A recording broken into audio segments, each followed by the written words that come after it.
2024 के चुनाव को लेकर अमेठी में सियासी पारा लगातार गर्म होता नजर आ रहा है।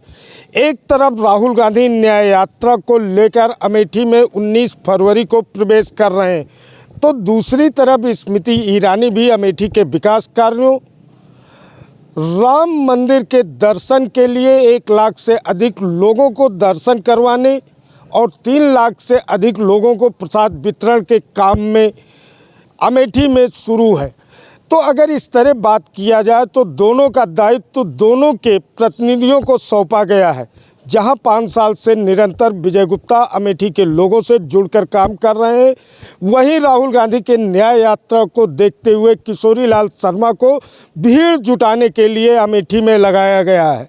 और किशोरी लाल शर्मा बीते दिन सोमवार को अमेठी में कांग्रेस कार्यकर्ताओं के साथ वार्ता किया है और अधिक से अधिक भीड़ जुटाने का प्रयास कर रहा है।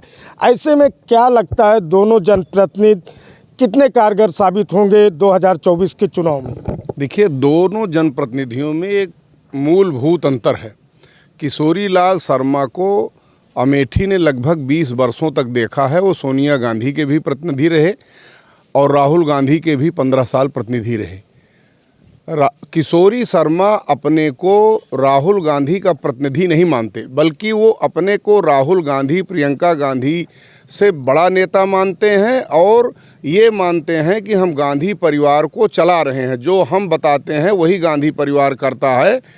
तो किशोरी शर्मा के अंदर एक सबसे बड़ी जो कमी कह लीजिए वो ये है कि वो कार्यकर्ताओं का सम्मान नहीं करते। बड़े से बड़े कार्यकर्ता, वरिष्ठ से वरिष्ठ कार्यकर्ता से अपेक्षा करते हैं कि उनका पैर छुए और उनको दंडवत करे।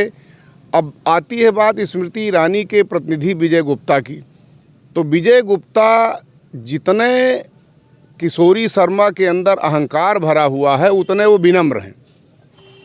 किशोरी शर्मा के लिए मैंने बताया कि वो गांधी परिवार को अपना वो नहीं मानते, आदर्श नहीं मानते, वो अपना स्वयं को उनका प्रतिनिधि नहीं मानते, बल्कि वो ये मानते हैं कि गांधी परिवार को पूरे देश में हम जो बता रहे हैं वही करता है। उसी को ये मानते हैं कि हम गांधी परिवार को हम चला रहे हैं।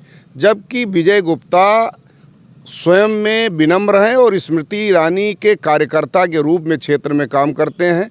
हर छोटे बड़े कार्यकर्ता का जो अपेक्षित सम्मान है उस सम्मान के साथ वो पेश आते हैं और वो इस भाव के साथ काम करते हैं कि वो स्मृति ईरानी के एक कार्यकर्ता हैं, प्रतिनिधि हैं और प्रतिनिधि का जो दायित्व होता है उतने तक सीमित है। तो केएल शर्मा और विजय गुप्ता में ये अंतर है।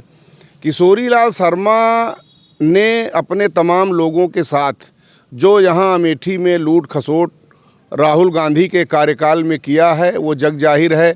कंबल कांड यहाँ सब लोग जानते हैं। कंबल कांड में एक जगदीशपुर के उनके बहुत करीबी कार्यकर्ता या नेता कह लीजिए थे, उनको जो है क्या कहते हैं कांग्रेस कार्यालय से हटा दिया गया। कांग्रेस कार्यालय के एक और प्रभारी थे, उनको हटा दिया गया। मुंशीगंज अस्पताल देखने वाले एक उनके कार्यकर्ता के ऊपर भी आरोप उठे कि उन्होंने जो है आरईएस विभाग से कुछ कमीशन लिया है, लेकिन वो कार्यकर्ता खैर इतना मजबूत था कि उसने राहुल गांधी के सामने भी जैसा मुझे जानकारी है वो डायरी पेश किया कि मैंने इतना कमीशन तो लिया है, लेकिन इस कमीशन को मैंने किशोरी शर्मा के कहने पर इस कार्यकर्ता मीटिंग में भोजन के रूप में खर्चा किया है। ये तमाम सारी बातें हैं। अब किशोरी शर्मा को लगाया गया है कि वो अमेठी में भीड़ जुटाएंगे। आने वाली 19 तारीख को बाबूगंज में टोल प्लाजा के पास उनकी भीड़ दिखाई पड़ जाएगी कि वो कितनी भीड़ इकट्ठा कर पाएंगे। किशोरी को अमेठी बहुत देख चुकी है। वो आदमी किसी से सीधे मुँह बात नहीं करता था। वो अपने को राहुल गांधी से बड़ा नेता मानता था। लोगों से अपेक्षा, मैंने बड़े बड़े नेताओं को कांग्रेस के उनके पैर छूते देखा है। विधायक जो उस समय रहा करते थे या जो विधानसभा स्तर का चुनाव लड़ते थे उनकी भी वो इज्जत नहीं करता था। आम कार्यकर्ता की तो बातें छोड़ दीजिए। अगर हम 2024 के चुनाव की बात करें तो ये दोनों जनप्रतिनिधि कितना कारगर साबित होंगे? देखिए, जनप्रतिनिधि नहीं कारगर होता, जनप्रतिनिधि अपने नेता के भावना के अनुरूप कार्य करता है। तो मुझे जो लगता है कि स्मृति ईरानी के जो जनप्रतिनिधि हैं विजय गुप्ता, वो उनकी भावना के अनुरूप जो उनके निर्देश होते हैं उनके निर्देशों का पालन क्षेत्र में करते हैं। हर उस व्यक्ति से जिससे वो आवश्यक समझते हैं उससे संपर्क में रहते हैं। उनके जो योजनाएं चल रही, सरकारी योजनाएं चल रही हैं, उनकी मॉनिटरिंग करते हैं। लोगों के यहाँ सुख दुख में आते जाते रहते हैं। इसके विपरीत अब के.एल. शर्मा के बारे में आप सब लोग जानते हैं कि वो न तो कहीं किसी के यहाँ आते जाते थे, कि चंद लोगों को छोड़ के, एक दो लोगों के यहाँ की मैं बात नहीं कर सकता, लेकिन उन्होंने कभी किसी कार्यकर्ता का सम्मान नहीं किया। अब चुनाव आ गया है, उनको लगा दिया जाएगा कि चलो अमेठी में फिर से देखो, तो वो क्या करेंगे? वो तो यही करेंगे जो पहले करते रहे, वही करेंगे।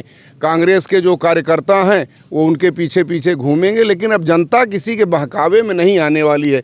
जनता निश्चित रूप पर इस समय अमेठी में कांग्रेस का जो जनाधार है वो लगभग समाप्त प्राय है, और राहुल गांधी के द्वारा जो अमेठी के लोगों से दूरी बनाई गई है, इसका खामियाजा इस चुनाव में भी देखने को मिलेगा। मुझे नहीं लगता, या जो सूचनाएं आ रही हैं उनके तहत कांग्रेस की हिम्मत यहाँ से चुनाव लड़ने की नहीं पड़ रही है। अगर सोशल मीडिया की खबरों पर विश्वास किया जाए तो यहाँ से वरुण गांधी को चुनाव लड़ा रहे हैं, और वरुण गांधी का समर्थन कांग्रेस भी करेगी, सपा भी करेगी। यानी दोनों की हिम्मत नहीं है चुनाव मैदान में उतरने की, कि कांग्रेस खुद चुनाव मैदान में उतर जाए या सपा खुद चुनाव मैदान में उतर जाए। अब वरुण गांधी को मोहरा बना के लड़ाएंगे, हार जाएंगे तो कहेंगे भाई हमने तो अपना प्रयास किया और हारना तय है। इसलिए राहुल गांधी भी कहेंगे कि हाँ ठीक है, वरुण गांधी शहीद हुए तो मेरा क्या जाता। अखिलेश यादव कहेंगे कि वरुण गांधी शहीद हुए तो मेरा क्या जाता। तो वरुण गांधी को एक बार उनके पिता की कर्मभूमि पर बेइज्जत करने के लिए ये दोनों पार्टियां षड्यंत्र कर रही हैं, और वो आएंगे और यहाँ से मुझे लगता है कि बुरी तरह हार करके चले जाएंगे। क्या लगता है 2024 के चुनाव के पहले कांग्रेस व सपा षड्यंत्र कर रही है प्रत्याशी की घोषणा में भी? ना तो कांग्रेस कोई षड्यंत्र सफल होगा और ना सपा का कोई षड्यंत्र सफल होगा, क्योंकि जो भारतवर्ष की जनता चुनने जा रही है 2024 में, विकास और विश्वास की गारंटी का मतदान करने जा रही है, समर्थन का और किसी के साथ आने के लिए वोट नहीं देने जा रही जनता।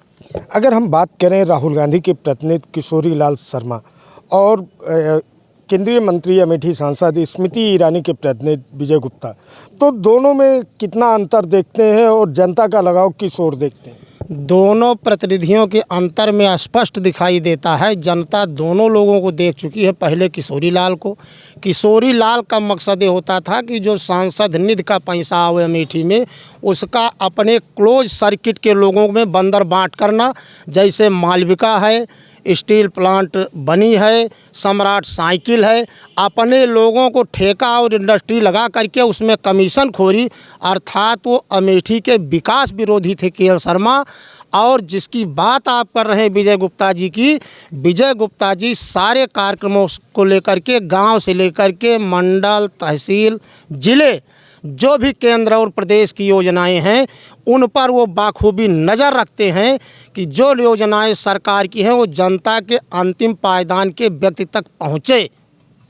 आपको क्या लगता है कि दो प्रतिनिधि, एक केंद्रीय मंत्री स्मृति ईरानी के प्रतिनिधि लगातार अमेठी क्षेत्र में डटे हुए हैं विजय गुप्ता जी, और दूसरा के.एल. शर्मा अभी राहुल गांधी के न्याय यात्रा में भीड़ बटोरने के लिए बैठक किया, वो भी मैदान में आ चुके हैं, तो क्या लगता है दोनों में कितना अंतर है?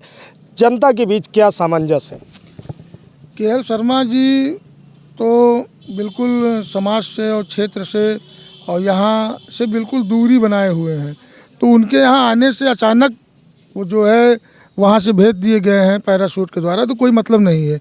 वहीं पे विजय गुप्ता जी हैं, वो प्रतिदिन समाज में रह रहे हैं, हर जगह का निमंत्रण कर रहे हैं, कहीं कोई समस्या है किसी कार्यकर्ता को उसकी देखभाल कर रहे हैं, प्लस पूरे अमेठी को देख रहे हैं।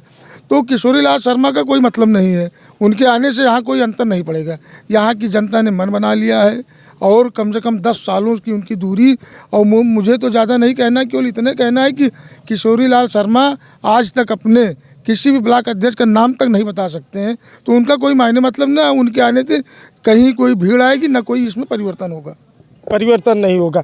क्या मानते हैं कि स्मृति ईरानी के प्रतिनिधि विजय गुप्ता और राहुल गांधी के प्रतिनिधि के तौर पर किशोरी लाल शर्मा अमेठी में एक बार फिर लोगों के संपर्क में आ रहे हैं, भारत जोड़ो न्याय यात्रा के लिए भीड़ एकत्रित कर रहे हैं, तो कितना अंतर मानते हैं, क्या मानते हैं? ये cadre base Bharatiya Janata party की स्मृति ईरानी जी सांसद हैं और विजय गुप्ता जी उनके प्रतिनिधि हैं। विजय गुप्ता जी के पास में इतनी ड्यूटी है कि पांचों विधानसभाओं की सूचनाओं को कलेक्ट करना, सुख दुख की जानकारी प्रतिनिधि को देना, उसको अग्रसारित करना। किशोरी लाल जी कांग्रेस एक प्राइवेट लिमिटेड फर्म के एक परिवार विशेष के एजेंट हैं जो व्यवस्था करते हैं कि कहाँ से मैनेज होगा, क्या होगा। जैसा आप जानते हैं कि सदन में मोदी जी ने कहा कि भाजपा की 370 और 400 प्लस एनडीए की वो होने जा रहा है। अमेठी में इनको जमानत के लाले पड़ जाएंगे। और किशोरी लाल जी का सब प्रकरण आप जानते हैं, पहले किसानों की ज़मीन को लेना, सम्राट बाईसाइकिल को खोलना, उसके बाद उसी ज़मीन को राजीव गांधी ट्रस्ट के नाम से जो है खरीद लेना। तो जितनी डकैती के प्रकरण हैं किशोरी लाल जी के, वो किसी पार्टी के प्रतिनिधि नहीं है, वो केवल प्राइवेट लिमिटेड उस परिवार के अपने जो भी हों लीगल एडवाइज़र हैं या उनके कमीशन एजेंट हैं। किशोरी लाल शर्मा के आने से जिस भी गाँव में नाम लेंगे 10% वोट कम हो जाएगा। किशोरी लाल शर्मा के आने से 10% वोट कांग्रेस का कम होगा। 2024 का चुनाव जैसे जैसे निकट आ रहा है वैसे वैसे भारतीय जनता पार्टी के अमेठी सांसद केंद्रीय मंत्री स्मृति ईरानी के प्रतिनिधि विजय गुप्ता क्षेत्र में लोगों के साथ जुड़ रहे हैं। राम मंदिर दर्शन के लिए लोगों को ले जा रहे हैं, प्रसाद का वितरण कर रहे हैं। वहीं राहुल गांधी के प्रतिनिधि किशोरी लाल शर्मा अमेठी में उनके न्याय यात्रा में भीड़ एकत्रित करने के लिए जोर आजमाइश कर रहे हैं। कैमरा जर्नलिस्ट सचिन मौर्य के साथ योगेंद्र श्रीवास्तव, अमेठी।